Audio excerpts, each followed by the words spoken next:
আমার সাথে বলেন, এই দাবি মানতে হবে, এই দাবি মানতে হবে, এই গতি মানতে হবে। বলতে চাই, এগুলো প্ল্যাকার্ড নয়, এগুলো আমাদের অন্তরের কথা।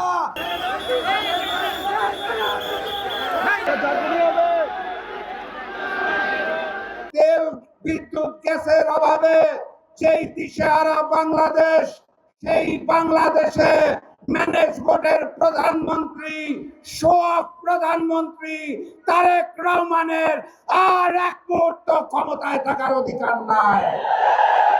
বক্তব্য দীর্ঘায়িত করব না, শুধু বলতে চাই, খাম্বা আছে, কারেন্ট নাই, চুলা আছে, গ্যাস নাই, যানবাহনের লাইন আছে, জ্বালানি নাই। এত নাই নাই নাই এর দেশে ওই বিএনপি সরকারেরও আর প্রয়োজন নাই। বিদ্যুতে যেভাবে আওয়ামী লীগ পুরো বিদ্যুৎ খাতকে দখল করবার চেষ্টা করেছে এবং গত বছরগুলোতে সফরেন কস্ট দিয়ে স্বাধীন বাংলাদেশের রাষ্ট্রীয় আয়োজন দিয়ে এটার নিরাপত্তা ঝুঁকিতে ফেলে দিয়েছে, একইভাবে দেখতে পাচ্ছি বিএনপি সরকার তেল গ্যাসের জ্বালানির এই অংশ নিজস্ব বলয়ের ভিতর থেকে অনিয়ন্ত্রণ করে, মালিকানা নিয়ন্ত্রণ করে বাংলাদেশকে আরেকটা জ্বালানি ঝুঁকিতে ফেলছে। যে দেশে কারখানা বন্ধ হয়, বিদ্যুৎ নাই এবং দুর্নীতির চরম শিখরে বাংলাদেশটা ধ্বংস হয়ে যাবে। শহীদের মায়েরা, জুলাই যোদ্ধারা চোখের পানি ফেলছে, তাদের আকাঙ্ক্ষা পূরণ হয়নি।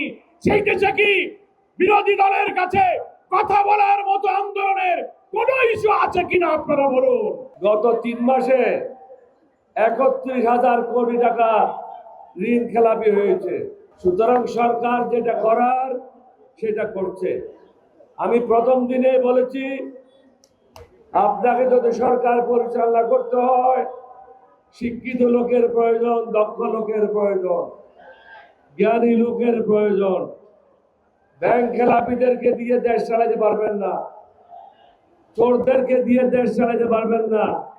সামনের দিন আসতেছে, বর্ষা বিপ্লব সংগঠিত হয়েছিল 2024-এ, প্রয়োজন লাগলে 2026-এও হবে। এটা সরকারের আচরণের উপর নির্ভর করবে। সরকার 5 মাসে সম্পূর্ণরূপে ব্যর্থ হয়েছে।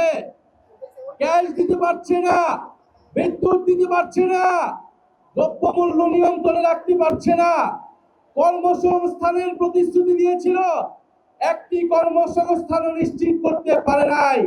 5 সেপ্টেম্বর ঢাকা থেকে চট্টগ্রামের পথে লং মার্চ। আমরা পরিষ্কার বলে দিচ্ছি, এই লং মার্চ জনগণের দাবি আদায়ের জন্য। অতীতের কায়দায়, ফেসিবাদী কায়দায় আমাদের লং মার্চে যেন কোনো বাধা দেওয়া না হয়। যদি বাধা দেওয়া হয়, লং মার্চ দ্বিগুণ শক্তিতে তার গন্তব্যে পৌঁছে যাবে ইনশাআল্লাহ।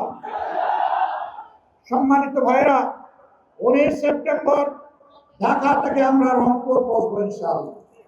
রাস্তায় অনেকগুলো সভা হবে, জনগণের মনের কথা শুনবো, আমাদের কথাগুলো জনগণকে বলবো। এইভাবে বাংলাদেশের জনগণকে পরবর্তী বড় আন্দোলনের জন্য আমরা তৈরি করতে চাই ইনশাআল্লাহ। 10 অক্টোবর শনিবার ঢাকা থেকে খুলনা, খুলনা থেকে যশোর, কুষ্টিয়া হয়ে ইনশাআল্লাহ আবার আমরা ঢাকায় ফিরব। 1 লং মার্চ।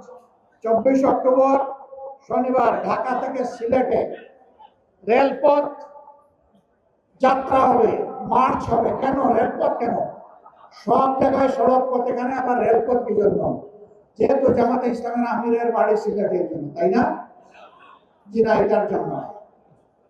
সিলেটের রাস্তাতে এখন আর কোনো মানুষ চলাচলের কোনো ব্যবস্থা নেই। তারপরে 14 নভেম্বর 2016 ঢাকাবাসী, আপনাদের কাছে জানতে চাই, বাংলাদেশের প্রত্যেকটি গ্রাম থেকে, পাড়া থেকে, মহল্লা থেকে আমাদের ভাই বোনেরা ঢাকার দিকে রওনা করবে। ঢাকায় মহাসমাবেশ অনুষ্ঠিত হবে ইনশাআল্লাহ। সেই দিন ঢাকাবাসী, আপনারা কি সত্যিকারের অতিথির দায়িত্ব পালন করার জন্য প্রস্তুত আছেন?